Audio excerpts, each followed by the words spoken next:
The subject? Dropping out of school. The experts? A group of young people who were brought together by the YMCA to talk about their experiences. These are their stories. Swirling cloud in an ominous sky. Breeze carries voices from my past, and I never question why. Because the answers come too fast, and the wind sings out my pain to the rhythm of the rain.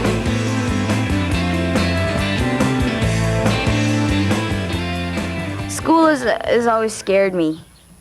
It scared me because basically you're there's lots of authority figures around. And like I said, I'm not very good with accepting authority. I don't like it when a person tells me to do something. We had family problems. I had problems waking up in the morning and I didn't feel like I belonged anymore, so I left. I didn't want to go to school anymore. Well, basically all I did is I wanted to stay with my friends more than I wanted to go to school. My boyfriend, I wanted to see him all the time, so I'd skip school just to go see him. And then I just dropped out because, there wasn't really any use going. I never really liked school. It was just 8 hours sitting there, listening to someone blab all the time. My boyfriend at the time, he was a drug dealer and whatnot, and I was into the drugs and alcohol. I'd be off to school at 7:30, get to the mall to meet all my friends at about 8:30, and then from there we'd just sit and talk, smoke, go to the liquor store, seeing as it was right by. We'd go and get our alcohol. Well, I started hanging out with my friends, go around, vibe mine, partying. Like, oh, we're going to a cool party, do you want to come? And I was like, well, I guess so, You go there and just get drunk, and then, next day, same thing. Day after that, same thing. I wanted to do other things. I wanted to be other places. I wanted to make money. I wanted to be free, party, and do whatever I wanted to. I dropped out of school because I had a lot of problems at home, so I ran away from home, and I kind of stayed away from school for 3 weeks to stay away from the cops. My mom used to beat me up a lot, and it went on for 4 or 5 years before I did anything about it. So when I finally did something about it, I just left. I was 16 when I dropped out. I came into care when I was 13 because of sexual abuse in the family. And when I went into a foster home, it didn't stop. So it was causing a lot of problems. I've been taking care of my my family for about, since my father died, and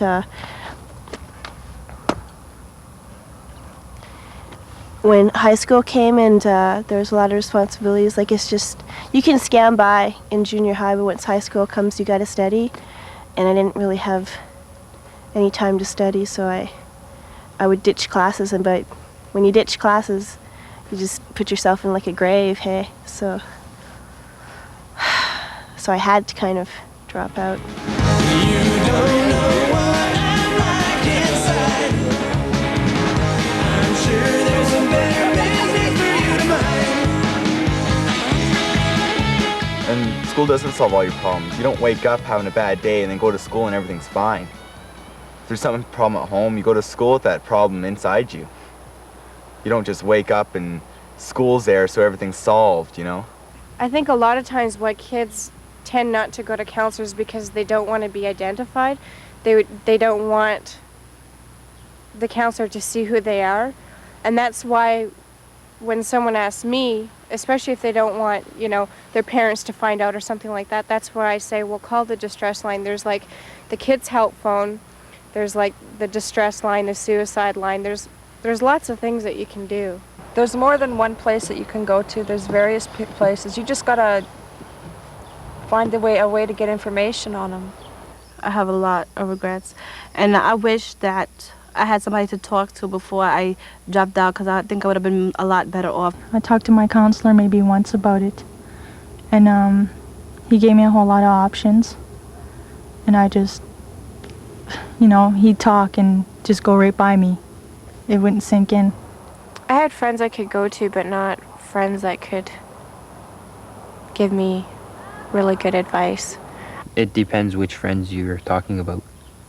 Because if you have friends that are about to drop out and they'll just try to convince you to drop out. My mom cared, but she didn't live with me. So she kept her nose out of it. My dad didn't care, not that much.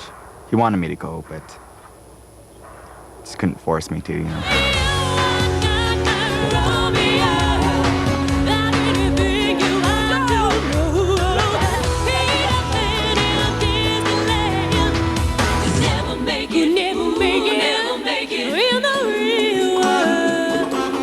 I did like 100 and some application.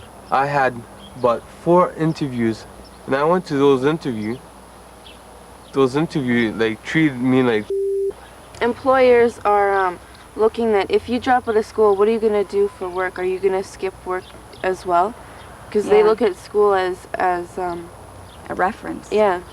Well, when your options are limited like that, there's not much you can do. There's only a few things you can really succeed at doing. Well, basically they wanted someone with that's going to school and they have a grade 12 diploma or something like that. I worked for 6 weeks once, and it was a really bad experience. I was waitressing, and that only lasted a month. And I worked at Klondike Days. Just went traveling with them for a bit. That was about it. I was working 2 jobs at once, and it was really tough. Like, I thought it would be easy, you know, bringing in money, not having to go to school, you know, but it was really hard. It's very hard to make it. I've lived on welfare almost 7 years, you know, like, it's not a life.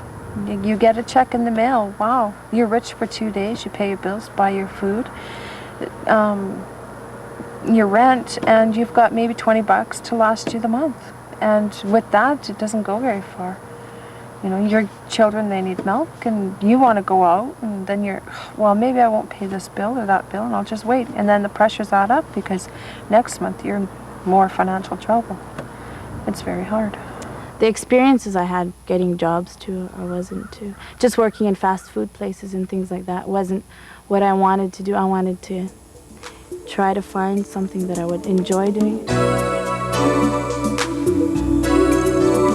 So I say, oh, I don't want to be like, look back to myself and say, I don't want to be like, you know, growing up and be, you know, someone who can't read or something like that. So I'll say, well, I know I have to go back to school because it ain't doing me no good. Well, they need a better way of life than the way I'm living it, and it's just time to better myself so they can have a better future also. When I found out I was pregnant, I realized then that I had to change a lot of things in my life. And that there are a lot of things that were in my life at that point that I knew there was going to be no room for later on. Well, when I dropped out, I noticed more of my friends started going to school because a lot of people were dropping out, and I started hanging around other people who dropped out, and then I just sort of looked at them and figured, hey, that's me, you know, and didn't like that too much. I sat around all day after that until I just wanted something to do with my life. After a year out of school, I was like, what the hell am I doing?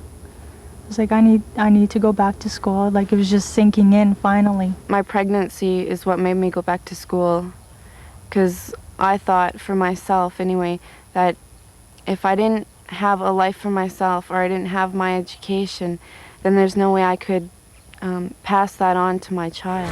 Sometimes days go by without a word. Sometimes I get sentimental, and it makes me feel absurd. How many times do we survive a good night? That's up to speculation. I'm sure we're gonna try again. My mother, she's a great lady. She really is. I don't know. If it wasn't for her, I don't know where I would be right now, because she gave me a lot of counseling. She talked to me, and She told me the facts of life and, you know, what is what, you know. The little talk I needed in the beginning, I never got, so. Right now I look at the people, like the group home staff. I have a lot of contact with them. So whenever I need something, I'll just call them. There's a lot of people that you can go to. There's the YMCA #1. There's tutorings. There's correspondence courses that you can do if you're dealing with stress, you know, at school or with teachers or anything like that. There's correspondence that you can do, but you need a lot of discipline for correspondence, and that's something that I didn't have. I did it on my own. I called around and called AVC, got my an orientation in that.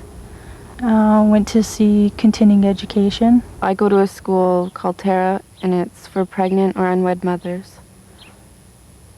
And that's working out great. Right now I'm attending the YMCA for the job generation program. And I want to go to Grant McEwen. Well, the program that I'm going to now, Fresh Start, it's gotten my life back on track. You go there on your time when you have time, and you work on your own pace, and that's what I needed because I've been out of high school, for 2 years now, so a little start would be good for next year, so. They're more of my kind of people, like, they're trying to get their education. They're more like me.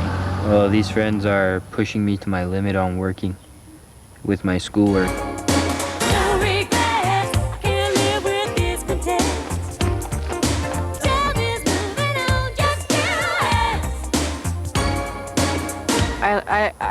I just like learning a lot more than I ever did before because I don't have the problems.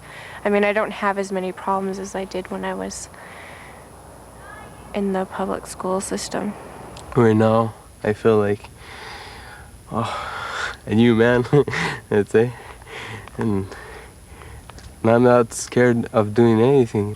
I guess I got a lot of confidence with my daughter, too. I got a lot of, well, watching her grow and stuff and seeing how happy she is, it gives me confidence in myself that I'm doing a good job there. Now, being a mother is one of the toughest jobs you can do. What can be harder than that, right? If I can do that, then I can go back to school and finish. When I was a dropout, I'd sit in the mall all the time.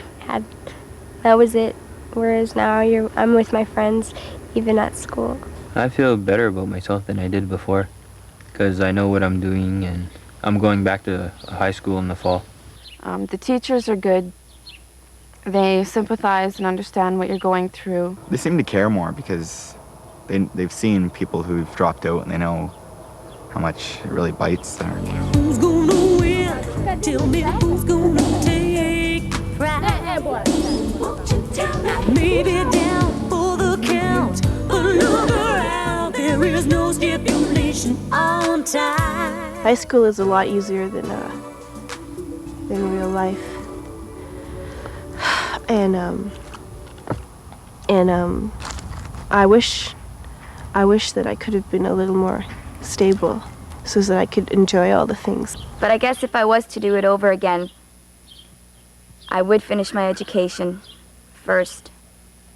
I would stick it out, get my education, whichever way it is, like whether it be through high school or whether it be through correspondence or whether it be through a special program, whatever it is, I would have gotten my education and gone off doing whatever I wanted to do after that. If you want to go somewhere in life, you'll need your education. It doesn't matter if it's in school or if it's somewhere else. Stay in school. Get an education. If I could do it over again, I wouldn't. I would have stayed at school. If you're pregnant, I'd say stay in school or get your high school some way or another, because you can't give a life to your child that they need unless you have an education yourself. I see all my friends finishing school next year, and I'm still trying to get my grade 10 done, and it's really hard to see them graduating while you're still 2 years behind. The person that you can count on the most, first and foremost, is yourself. And the only person that can take that away from you is yourself. Never let anybody tell you that you're stupid. Never let anybody tell you you can't do it, because I tell you something, chances are you probably can.